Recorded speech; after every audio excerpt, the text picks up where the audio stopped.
All right, so today's focus is going to be on population growth. So we've looked at a couple different things in ecology that I know we've already reviewed.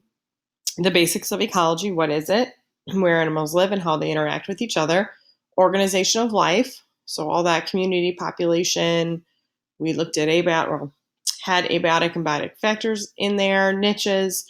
Then we shifted that to in that ecosystem, which has really been our focus, is ecosystem. How do animals find their role? What do they fit into? Are they a consumer? Are they a producer? Are they a decomposer? And then once we've defined their role, we went into how do they interact? What does a food chain look like? Who eats who? What is a food web? And then finally, how is that organized in a more visible way with the trophic pyramid? And what does that show with energy being passed on as animals consume each other? So now we're going to look at beyond the food web and the trophic pyramid. Simply, if we were to look at an ecosystem, how does it grow to begin with to even get to the point where we have food chains and food webs?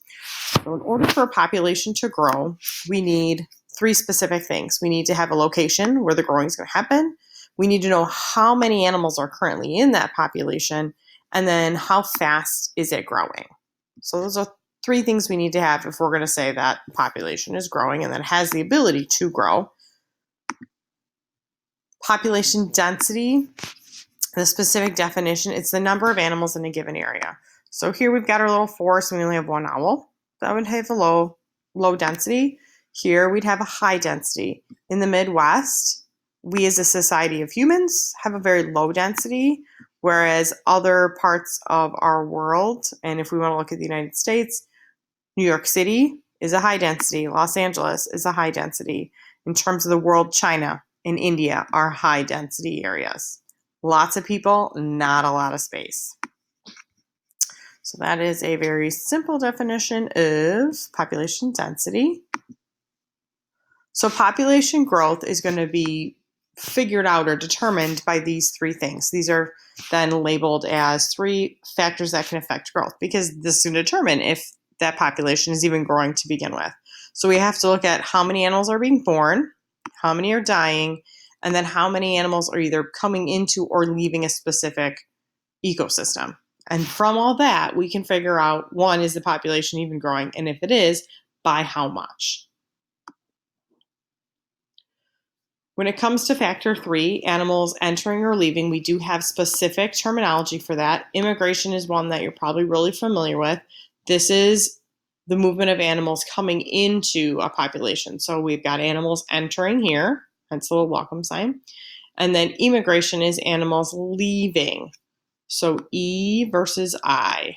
So this is not as common. You might not be familiar with that or know that there even is a term for individuals leaving a population.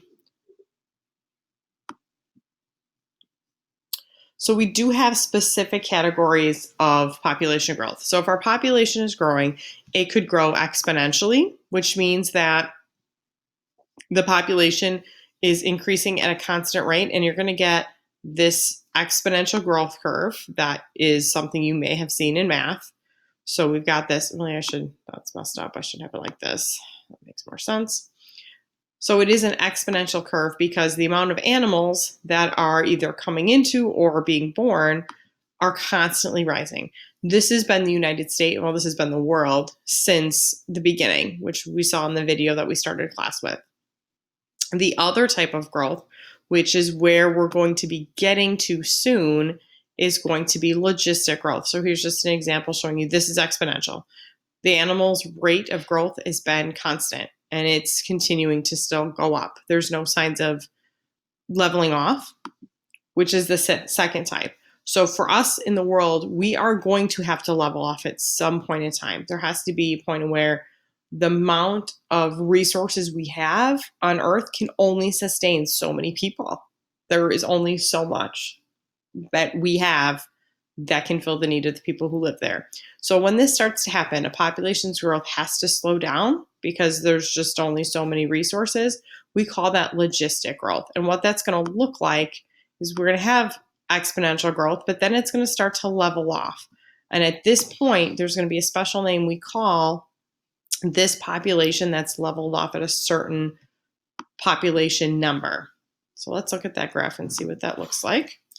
Ta-da! So when we have hit the point at which this is the maximum number of individuals this particular ecosystem can have, we call that carrying capacity.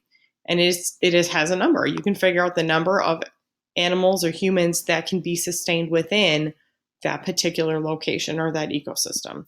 So carrying capacity is defined as the number of individuals in a population that an environment can support. So exponential growth and logistic growth are new terms, and possibly some of that other information about how a population can grow isn't really that surprising, but defining it and putting a label on it might have been new information for you. So that is how populations grow. Tomorrow, you'll look at the opposite of this. How can populations be limited? What are the specific factors that can cause an ecosystem to either be completely wiped out or just be lowered in number?